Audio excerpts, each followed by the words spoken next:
Alright chaps, it's a 3-game week and the games in the Championship are coming thick and fast. We've got loads to talk through in today's video, all of the midweek matches and obviously all of the games coming up this weekend. Now as you may notice, the setup here is a little bit different. I have just moved house, so apologies if there is anything technical that's a little bit off for this video, if there's a little bit of an echo with the audio or anything like that. We will get all those bits sorted over the next few weeks. But of course we're here to preview all of the action coming up this weekend in the Championship. As always, do drop your score predictions in the comments down below. Without any further ado, let's jump in. So starting out on Friday night at Vicarage Road for Watford up against Bristol City. I think the last thing you want if you're a Bristol City fan right now, with all the injuries you've currently got, is a quick turnaround from midweek to the Friday kickoff away from home, and that's exactly what they've got. It does feel like those injuries have started to catch up with Bristol City a little bit in recent weeks. Obviously fell to a 1-0 defeat in midweek at home against Blackburn. Even more injury news coming out of that game. They had Sykes going off in the first half and Borges in the second, so really feels like they're down to the bare bones at the moment, and that has been reflected in results. You know, they've lost their last 2 matches going up against a Watford side who are really starting to find their form this season. A solid point on the road away at Ipswich in midweek, and at Vicarage Road they've won their last 4 consecutive matches. Only Coventry this season have picked up more points at home than Watford have. So the fact that they've started to chip away a little bit more at those points away from home, they put themselves in a position here where if they win this game against Bristol City, they'll go level on points with them and will be looking really healthy going into that international break. Now usually I'd quite fancy a Gerhard Struber side in a game like this where they're going to be intense, they're going to press Watford, try to make that back line make a few mistakes, but with all the quality Watford have in the final third at the moment, the injuries to Bristol City, it's hard to see past a Watford win for this one in my opinion. To kick off the weekend, they're going to go 2-1 Watford, and for them to continue their fantastic winning streak at home. Next up we go to Ewood Park for the first of the Saturday early kickoffs, and it's Blackburn going up against Derby County, 2 of the most informed sides in the Championship right now, and honestly,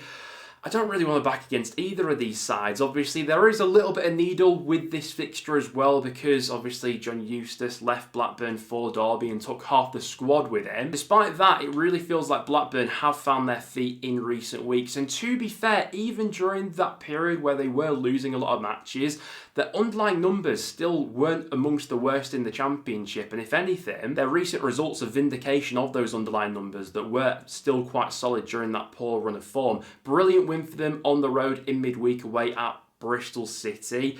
I mean, they're going up against one of the form sides in the league here in Derby, though, who have absolutely flown up the Championship table recently. They got a cracking win themselves in midweek, beating Hull at home 2-1 and ending their unbeaten streak. It's a tough one, this, because Blackburn don't really do many draws, but I'm struggling to separate them. I'll go for a 1-1 between those two, but could definitely see that one going either way. Next up to the cake-on for Hull up against Portsmouth. Hull's brilliant unbeaten streak did come to an end in midweek as they lost away at Derby County 2-1. I did call that one, although it has to be said, I think this could be a decent opportunity to bounce back. At home so far this season, Hull have been really decent value, only lost 1 of their 7 home matches, and this is the league's second highest scorers in Hull, going up against the league's current bottom scorers in Portsmouth. Now, Pompey did manage to stop the losing run in midweek. It was a goalless draw against Wrexham, but ultimately another game where they failed to hit the back of the net, and now they are the league's lowest scoring side. Having scored just 10 goals in 14 matches, this is a big problem for John Mousinho's side. Without a win in their last 5, I do think you can get at this Hull side and create chances against them, but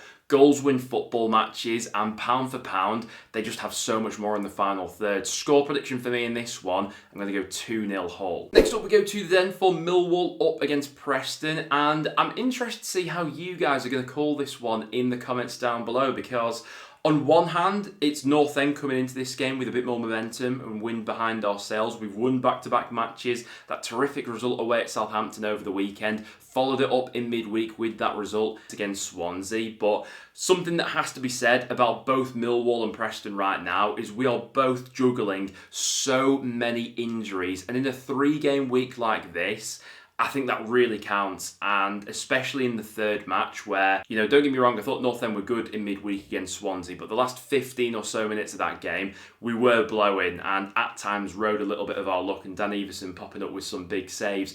Going away to a place like Millwall, who I know are winless in their last two, and midweek for Millwall was a bit of a shocker, losing 4-0 against Birmingham, but may I remind you, the last time Millwall lost 4-0 in the Championship at home against Coventry, they followed that up by winning their next 4 games on the bounce. So all season, Millwall have had really good bounce back ability. As a North End fan, I do think this will be a tougher game than Swansea and Southampton have been recently. And it also has to be said as well, North End's head-to-head record against Millwall in recent years is absolutely shocking. We're winless in our last 12 meetings with Millwall, and the Den especially hasn't been a happy hunting ground for us. So score prediction, reluctantly, I think Millwall could have our number here. I'm going to go 2-1 Millwall. Hopefully I'm proven wrong though. Next then to the Riverside for Middlesbrough up against Birmingham. Borough did snatch a point late on against Leicester thanks to a last minute Luke Ayling equaliser, but it does feel like it is Birmingham coming into this one as the momentum side. What a couple of results it's been for Birmingham over this 3-game week so far. A 4-0 thumping against Portsmouth followed by another 4-0 thumping against Millwall in midweek. That's now 8 goals they've scored in their last 2 matches. And you contrast that with Borough, who definitely have had a bit of an issue with hitting the back of the net recently. They've only scored 5 in their last 8. Blues definitely have more firepower here, and I mean both the sides have been amongst the best defensive teams in the Championship so far this season. But for Birmingham, most of the gripes we've had with them up until this point, or at least prior to these 2 most recent matches, was them just being far too wasteful in the final third, and it really feels like things from that aspect have really clicked for them recently. Middlesbrough will also be without Alfie Jones after he was sent off late on against Leicester in midweek. It just feels like most of the indicators here are pointing towards a Birmingham win. I'd be surprised if it's 3 consecutive 4-0 wins on the bounce, but I do fancy Blues for a couple goals in this one. Middlesbrough just not quite firing on all cylinders at the moment in the final third, and for that reason I'll go 2-0 Birmingham in that game. Next up to Carrow Road for Norwich up against Leicester. It's Liam Manning against Marty Cifuentes, 2 of the most under pressure managers in the Championship right now. Both got points in midweek. Norwich away at Sheffield Wednesday, although that does absolutely no favours whatsoever for Liam Manning. And Leicester obviously had to settle for a point in the end against Middlesbrough, with Luke Ayling getting Borough back into it with a last-minute leveller. I do think regardless of the outcome of this match, there will be conversations at both Norwich and Leicester in terms of potentially replacing the head coach in the international break, even if this result or performance falls for either side. It's 2 teams who aren't playing well right now. Norwich have been absolutely abysmal at home all season, and Leicester, I think on the whole, have been pretty poor on the road themselves. But in terms of a prediction, who do I have more faith in going into this game? I think it would have to be Leicester. Leicester still have more of those players for me that can drag them through a match than Norwich do, and for that reason I think Leicester do win this game. Score prediction, I'm going to go 2-0 to the Foxes on the road. Next up to Bramall Lane for Sheffield United up against QPR. 2 sides really in need of a result in this one. QPR had that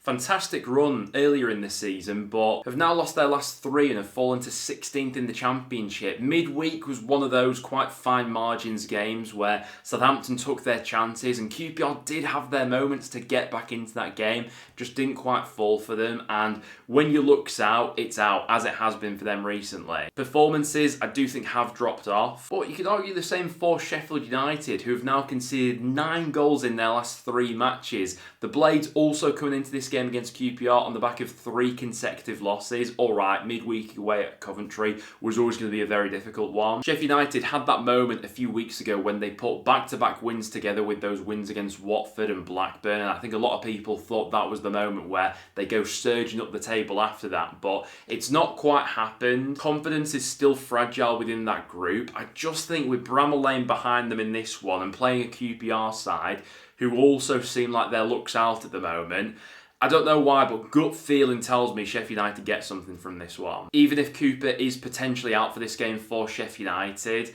I don't think that's the biggest loss in the world. I think he's been far below standard this season. Score prediction, I'm going to go on a limb and say Sheff United win this one 2-1, but with the way both teams have been playing, it really could go either way. And it really feels like this next fixture has been set up by the footballing gods. It's first going up against second, the best attacking side in the league going up against the best defensive side. Mark Robins against his former employers. I, for one, cannot wait. It's Stoke up against Coventry, and we should be in store for a really entertaining game of football here. Now, credit to Stoke, because week in, week out, they're continuing to prove me wrong in these prediction videos. I said in midweek, I thought that that game against Oxford could have been a potential banana skin for them, despite coming off the back of absolutely hammering Bristol City over the weekend. I just thought that going up against a Gary Rowett side away from home in midweek, that game could throw up some issues, but in the end, Stoke made light work of it. And there's so much to like about the spine of that Stoke squad right now. Defensively, they've been so good all season. They've got the best goalkeeper in the league behind a really resolute back four.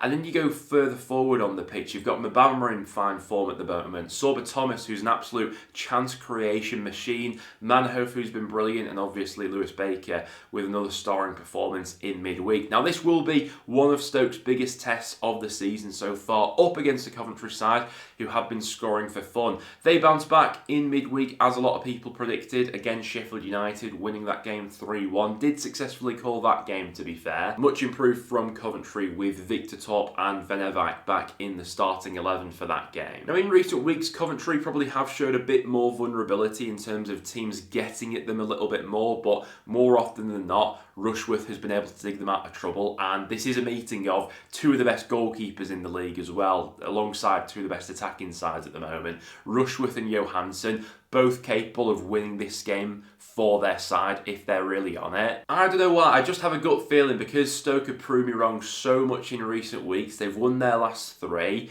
I'm going to give the edge to Stoke here to make things interesting just before the international break. Score prediction, I mean, Coventry get at least one goal, don't they? I'll go 2-1 Stoke in that game to make things interesting at the top of the table. Next then to Southampton up against Sheffield Wednesday, and what a difference a few days can make in football. Will's still no longer the manager at Southampton, and they got an instant reaction in midweek, beating QPR 2-1 away from home. Now, don't get me wrong, there's still a long way back for Southampton. You know, don't get it twisted. The goal for the Saints this season was automatic promotion, and they're still far off the pace of that. They've got 8 points to make up if they want to get back into the automatic promotion race.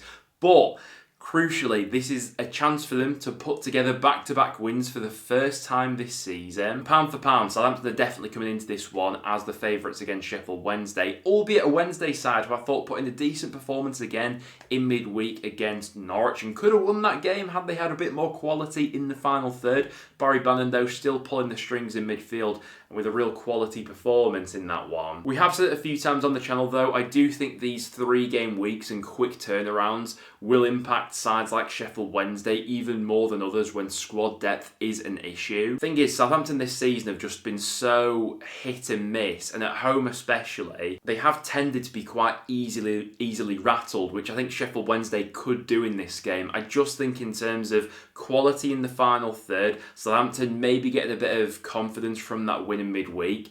I think they just about get the job done here. Score prediction, I'm going to go 2-0 Southampton in that game. Next then we go to Swansea up against Ipswich. Now I was obviously at Deepdale in midweek, so I got to see Swansea in the flesh. And do you know what? I didn't think they were actually too bad against Northend. And if I'm being level about that game, I think they were probably worthy of at least a point in terms of the football they played, the areas of the pitch they got into. It was just a case of Northend being more clinical than Swansea in the end, which is why we ended up walking away with all 3 points. But I definitely get the frustration there at the moment. On the whole, I think there has been a problem this season with creating consistent chances week in, week out. I don't necessarily think that was the problem in midweek. It was more them not being clinical enough. But this is now just 2 wins in 10 for Swansea, and going up against an Ipswich side who, while they've not been great on the road this season, always carry that threat into every game they go into. If Swansea win this game, they will go level on points with Ipswich, albeit Ipswich do have that game in hand at the moment. I just have a feeling that this could be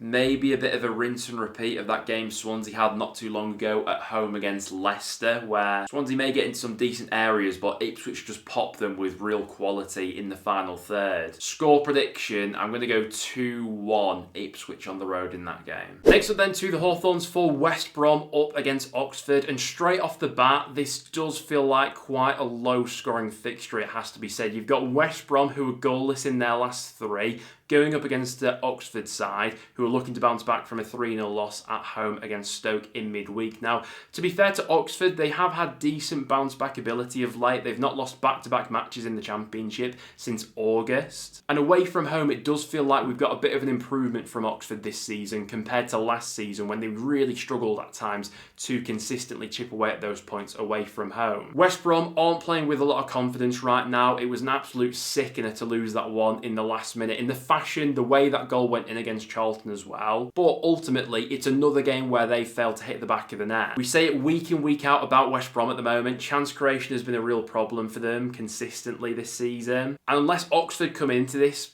being all guns blazing, it just feels like a bit of a cagey affair, doesn't it? Score prediction, would not be surprised whatsoever if that finished goalless. And then to round off this batch of games before the international break, we're heading to the racecourse for Wrexham up against Charlton.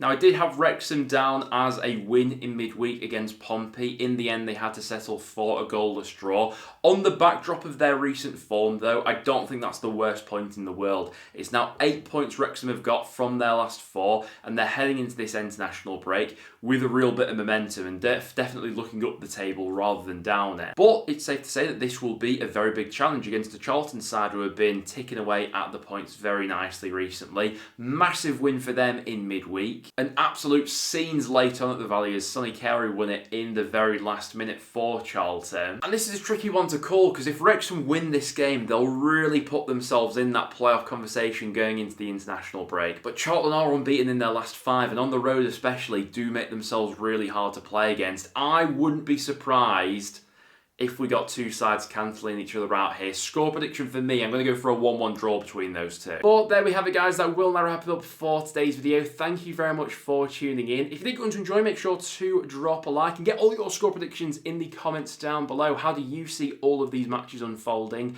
over the weekend? As always, guys, thank you very much for tuning in, and I'll see you all in the next one.